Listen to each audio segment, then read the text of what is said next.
Recently, there has been a shift with YouTube in the way creators are branding their channels. 10 to 15 years ago, being a YouTuber was just starting to catch on, and creators were revealing anything and everything about themselves in a bid to gain a following through relatability. It feels like today, keeping the mystery on anything even remotely personal is becoming the new norm. More and more of this website's top performers are faceless.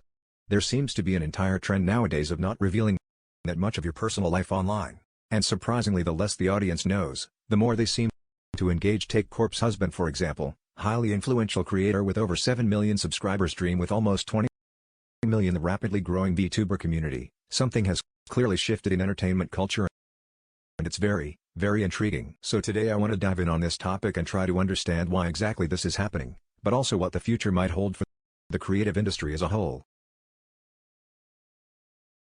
In a study conducted by Common Sense Media in 2019, it was found that most teenagers prefer to consume news content on YouTube rather than established news outlets because YouTubers appear to be more trustworthy. Similarly, and perhaps even more revealing, was a separate study finding that 4 out of 10 teens say that their favorite YouTubers understand them more than family and friends. That's right, 40% of teens are willing to place more trust in strangers on the internet rather than their own family. The issues here being self-evident. But here's the thing, this is not something new at all. In the 1950s, when television was rapidly gaining mass adoption and the first TV shows entered people's homes, sociologists were quick to point out the side effects of that on the human psyche. Donald, Horton and Richard Will wrote a paper in 1956 titled Mass Communication and Parasocial Interaction. They write, and I quote, "One of the striking characteristics of the new mass media, radio, television and the movies is that they give the illusion of face-to-face relationship with the performer. We propose to call this a parasocial relationship. The interaction characteristically is one-sided, non-dialectical, controlled by the performer and not susceptible of mutual development. The performer can claim and achieve an intimacy with what are literally crowds of strangers, and intimacy, which is extremely influential with and satisfying for the great numbers who willingly receive it and sharing it." Now, this was written in 1956, half a century before YouTube even existed, but the same words perfectly describe an audience's relationship online creators today. What's more concerning this time around is that the parasocial relationship on YouTube is pushed much further than with television. If TV shows in the past were clearly one-sided, YouTube creates the perfect environment for simulating interaction, not to mention live streaming, where the interaction happens in real time. So we see how the dividing lines between a creator and their audience are very much blurred nowadays, if not entirely erased. This, of course, means there's a lot of responsibility that falls on the creator, but one aspect that tends to be overlooked in my opinion is the equal responsibility of the audience in respecting the creator's boundaries. There's been many situations where fans turned up to creators' houses, sometimes even parents who you'd think would know better brought their kids to see their idols.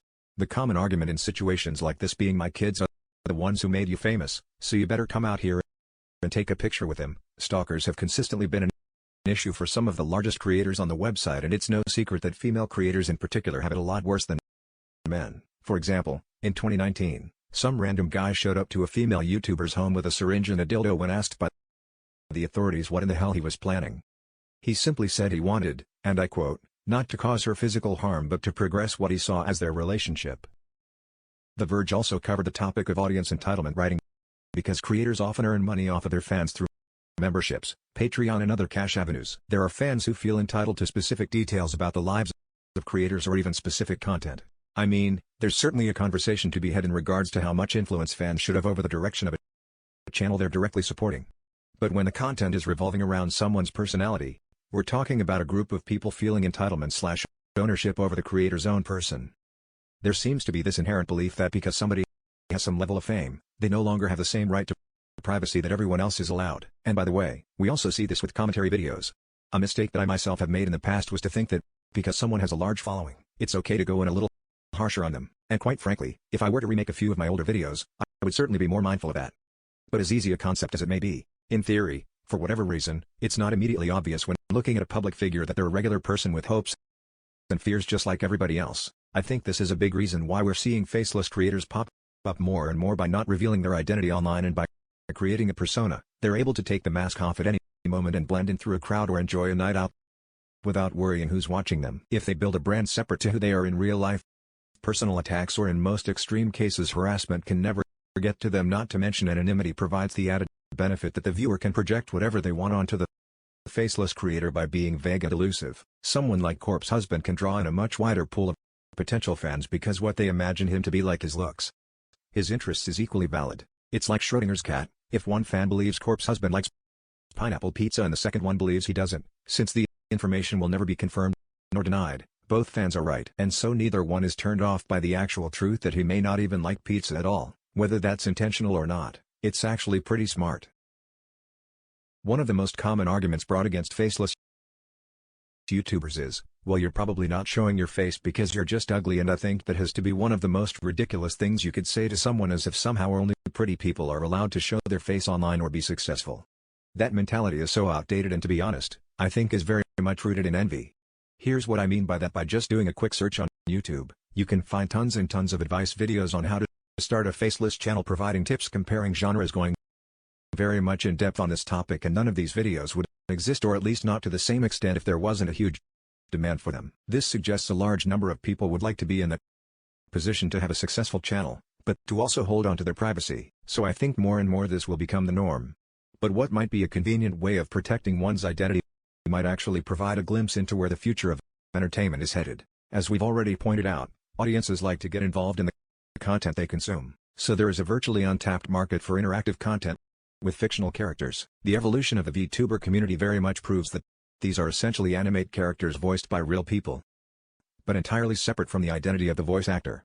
The people who watch YouTubers know the character isn't real, but that doesn't make the interaction with them any less exciting. Furthermore, we already have legitimate celebrities, if you will, who draw huge crowds in concerts like Hot Tsunami. Could we have quote-unquote robots with millions of followers on Instagram, like Little Michaela, these faceless virtual influencers, if we can call them, that have entire teams of people behind them? They don't eat, they don't sleep, there's no longer a concern for privacy, and most importantly, they never experienced burnout. And with the rapid evolution of augmented reality, it feels like this is the direction we're headed. Just look at Japan, they're always ahead of the game. Hudson Amiko was created in 2007 as an avatar for a voice synthesizer, and she has since exploded in popularity, becoming a legitimate marketing juggernaut. She's got merch, she appears on billboards, she's been in a commercial with Scarlett Johansson, and in 2020, she was set to perform at Coachella before the lockdown. So faceless YouTubers might just represent the beginning of a larger phenomenon.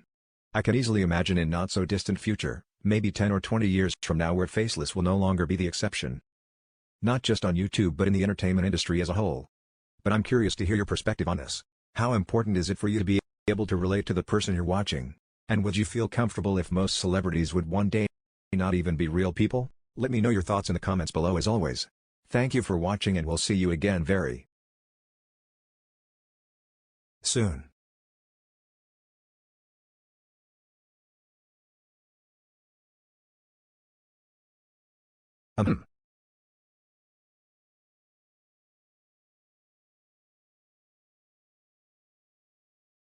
Yeah,